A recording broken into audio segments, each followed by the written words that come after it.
आज जब सूरज ढलेगा, आप एक स्विच ऑन करेंगे और कमरे में रोशनी फैल जाएगी और आप दोबारा नहीं सोचेंगे। लेकिन मानव इतिहास के 99% समय तक वो स्विच था ही नहीं। जब सूरज ढलता तो दुनिया अंधेरे में बदल जाती। आप अपने चेहरे के सामने अपना हाथ भी नहीं देख सकते हैं। लेकिन आधुनिक मानव ने ऐसा कभी नहीं देखा। लगभग 30 लाख सालों तक का आपके सभी पूर्वजों ने अपना आधा जीवन लगभग अंधेरे में बिताया है। उस ज़्यादातर समय में मोमबत्तियाँ नहीं थी, बस काला आसमान, तारे और वो आग थी जिसके सहारे जिंदा रहते थे। वो वास्तव में उन खाली घंटों में क्या करते थे, और इसका जवाब सोने, कहानी सुनाने और मानव होने के बारे में आपकी सोच को बदल के रख देगा।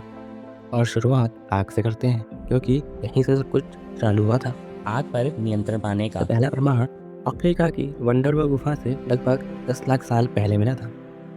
आग ने सिर्फ मानव को गर्म ही नहीं रखा, इसने मानव की दिनचर्या को पूरी तरीके से बदल दिया। आग से पहले हमारे पूर्वज भी दूसरे बंदरों की तरह ही थे। मेरा होता तो हम किसी पेड़ पर चढ़ जाते थे या और कोई सुरक्षित जगह ढूंढते थे। रात में घूमने का मतलब था शिकार बनना। शिकार करने वाले जानवरों की तुलना में हमारी आंखें रात में बहुत कमजोर होती हैं। अंधेरे में चीते, लकड़पक्के, भेड़िए ये सब सही से देख सकते थे। आग ने रातों रात अपने समीकरण बदल दिया। एक कैंप फायर 15 मीटर रेडियस तक आपको सुरक्षित रह सकता है। उस घेरे के अंदर शिकारी नहीं आते और उस घेरे के बाहर आप खुद शिकार हो जाते हैं। और मैं यहाँ बात को एक्सेजरेट नहीं कर रहा हूँ। एंथ्रोपोलॉजिस्ट ने पाया है कि जो रात को आग से दूर रहते हैं उनके मारे जाने की संभावना बहुत ज़्यादा रहती है।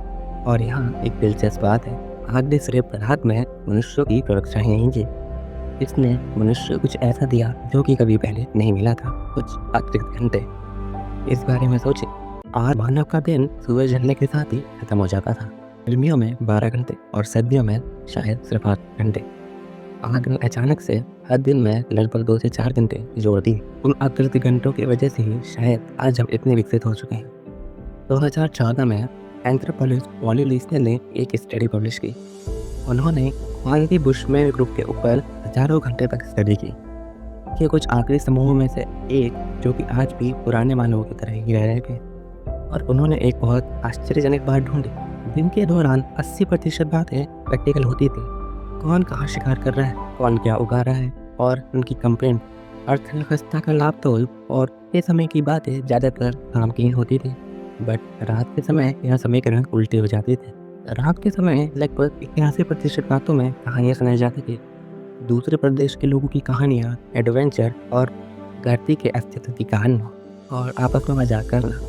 आग की वजह से ही मानवों में समूह बनाने की प्रवृत्ति आई है। आग के चारों ओर बैठना ऐसा ही है जैसे आज हम थिएटर जाते हैं, और शायद आग के कारण ही हम लोगों में समूह बनाने की प्रवृत्ति विकसित हुई है। और कैंप फायर ही असली थिएटर, असली क्लासरूम और असली मंदिर है।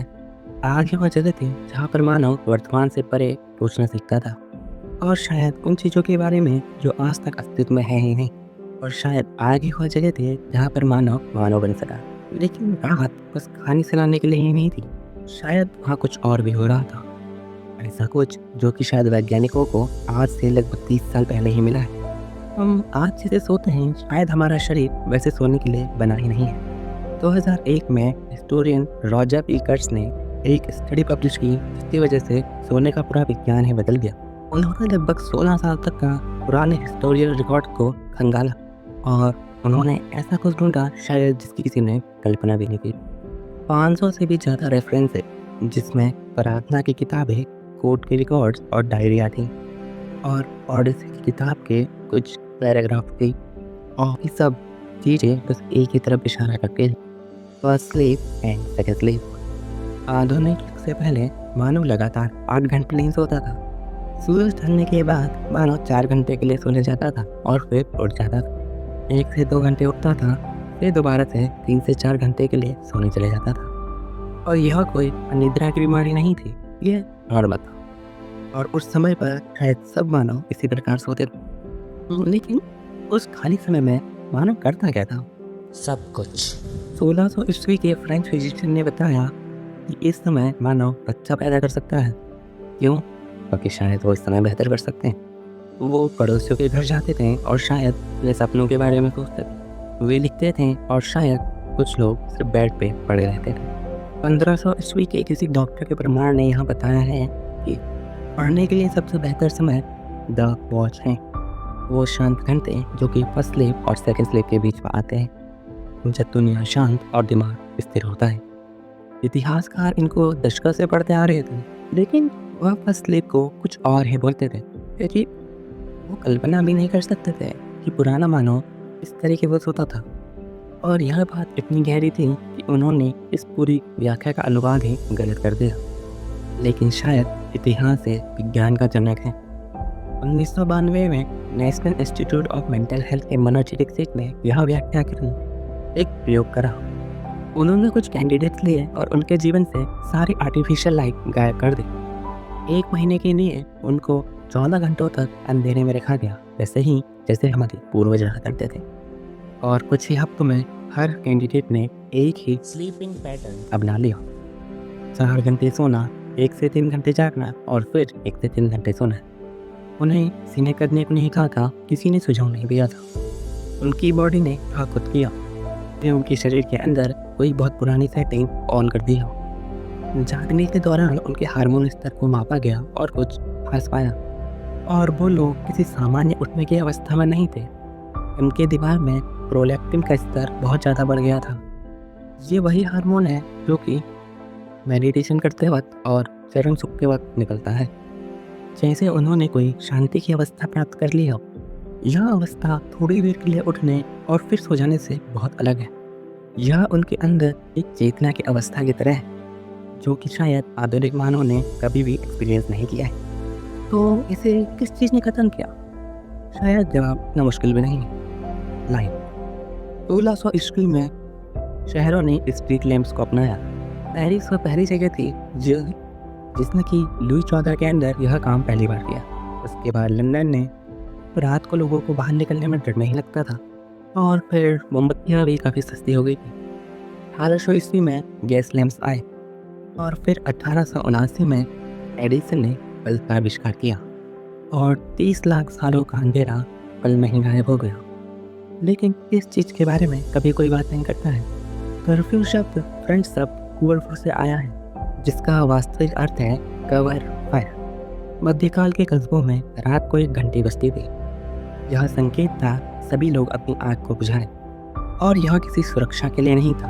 तो यह किस लिए था? क्योंकि उस समय के लोगों का मानना था रात बराबर अंधेरा। रात वह समय है जब आप सोते हो। इतिहास के अधिकतर समय में रात को बाहर निकलना संदिग्ध माना जाता था।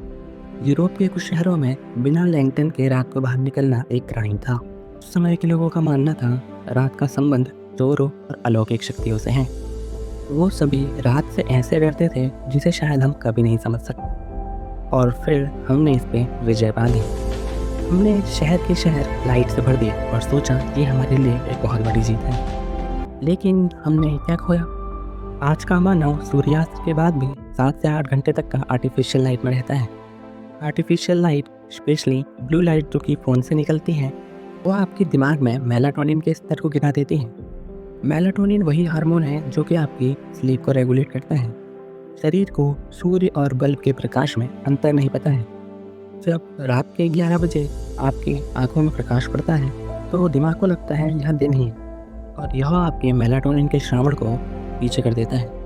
यह आपकी नींद को छोटे छोटे टुकड़ों में तोड़ देता है और हजारों सालों के आपके स्लीपिंग पैटर्न को भी खराब कर देता है। रिसर्चर्स ने यह पाया है कि अगर कोई व्यक्ति 1 हफ्ते के लिए भी कैंपिंग करता है तो वह अपने मेलाटोनिन के श्रावण को 2 घंटे जल्दी कर देता है। उनका शरीर सनसेट के बाद ही मेलाटोनिन प्रोड्यूस करना चालू कर देता है। 30 लाख साल पुराने स्लीपिंग पैटर्न को वापस लाने में बस इतना ही लगता है। हमने सिर्फ अपने सोने के पैटर्न को ही नहीं बदला है, हमने मानव चेतना के समय को ही खत्म कर दिया है। पहली और दूसरी स्लीप के बीच की वह शांत चिंतनशील अवस्था, वह अवस्था जिसे शांतिपूर्ण और ध्यानपूर्ण कहा जाता है, बहुत से लोगों में नहीं। इसके अलावा हमें अनिद्रा है और हम इसे डिसऑर्डर समझते हैं।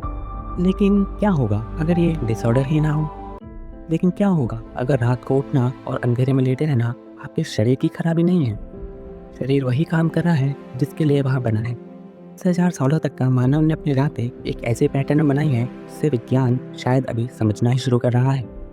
वे आग के चारों ओर इकट्ठा होते थे जिससे सभ्यताएं बनी। वे 2 चरणों में सोते थे और बीच में एक इंसान की अवस्था होती थी। वे इतने अंधेरे में रहते थे कि आकाशगंगा को देखने के लिए आपको किसी नेशनल पार्क नहीं जाना पड़ता था। वो बस आकाश था। वे पहली और दूसरी नींद के बीच में जब जागते थे तो अंधेरे में लेटे रहते थे और सोचते थे उन सपनों के बारे में और उस दुनिया के बारे में जिसमें वो कल उठेंगे। हमने इसको बदल दिया एक लाइट स्विच से। और सबसे डरावनी बात तो ये है कि ज़्यादातर लोग को यह बात पता ही नहीं है।